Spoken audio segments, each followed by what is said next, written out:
If you've ever tried to have a discussion with your doctor about getting a hysterectomy, especially if you're under 35, even if you're sick and in pain, there's a decent chance you've been met with something along the lines of, "You're too young, you don't know what you want, you'll regret it."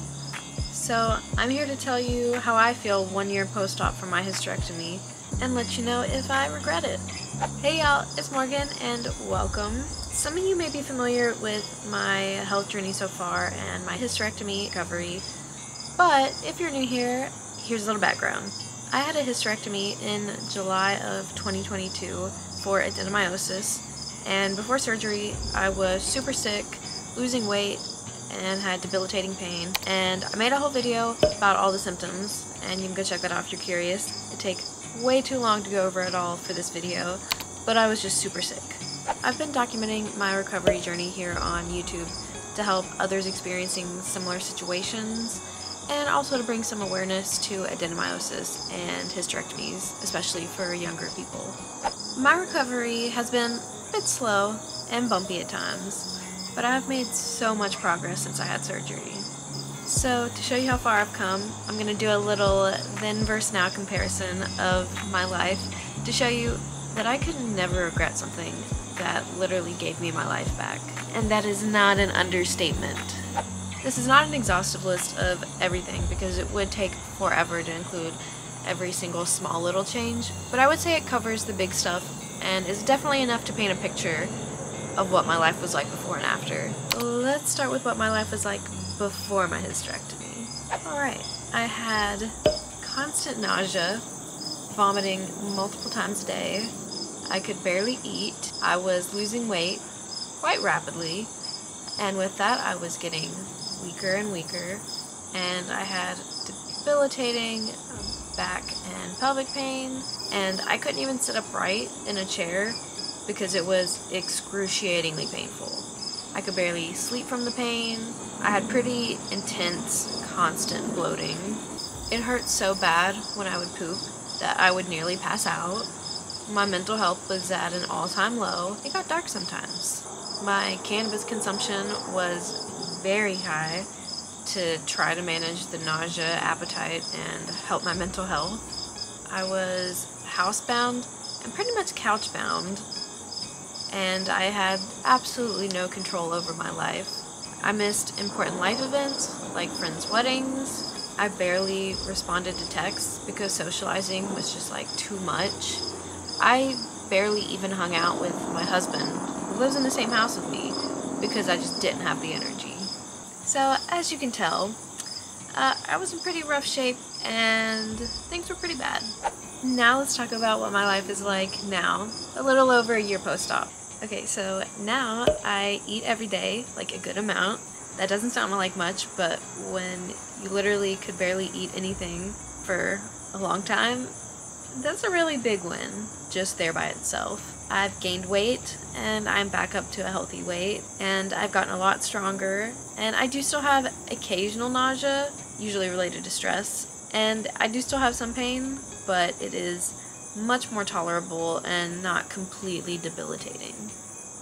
And I sleep on a pretty regular schedule now. I have regular and pain-free bowel movements, which is a huge relief. And I only occasionally get bloated, usually food related. My mental health is more stable, and I don't use nearly as much cannabis. And another big thing is I actually look forward to tomorrow and the next day and the future for a change, and that's nice, because all I used to see was unending pain.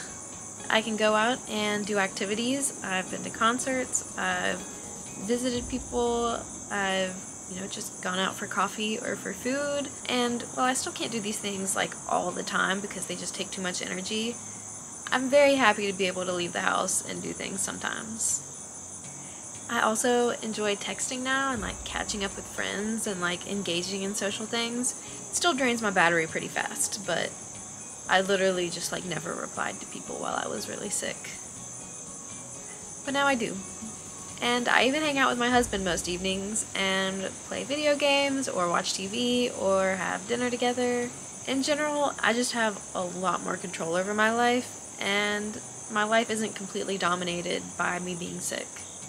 And as you can see from this now list, life is a lot different and a lot better, and I hope things continue to improve as time goes on.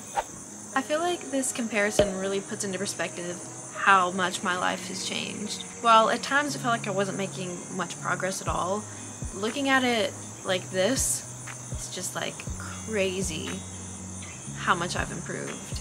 My health isn't perfect and I still have some pain, but what I deal with now is so much more tolerable and less taking over my life than what I was going through when I was at the peak of my illness before I had surgery. I honestly don't think I could have gotten better, or at least to this extent, without getting a hysterectomy, and I'm very lucky because I got one relatively young at 26. I know my experience isn't that common for people in my situation. A lot of people are forced to wait literal years for this kind of treatment because their doctor thinks they're too young. Apparently, a lot of doctors think the risk of regret is more important than the actual quality of life. But there are good doctors out there that will take you seriously and trust you to make the best decision for your life. They're just a little bit harder to find. In my last video, I take you into my thought process behind my decision of getting a hysterectomy at 26 and break down the options that my doctor gave me. Getting a hysterectomy is a big decision, and it's not for everybody. Depending on your situation, it might not be what's best for you. And not to mention, it's not accessible to everybody. But if you do think it's the right choice for your life, then try to find a doctor that is open to discussing the possibilities and options that you have.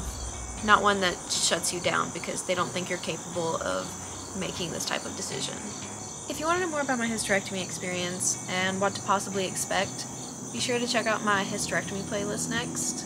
And if you've had a hysterectomy, I'd love to know down in the comments some of your before and after comparisons. I hope that you found this video helpful or insightful, and if you did, be sure to give it a like so it reaches more people like you. And if you want to keep up with my health journey, be sure to subscribe so you don't miss out. Thank you for spending this time with me, and I hope to see you again soon in the next video. Bye! Hold up.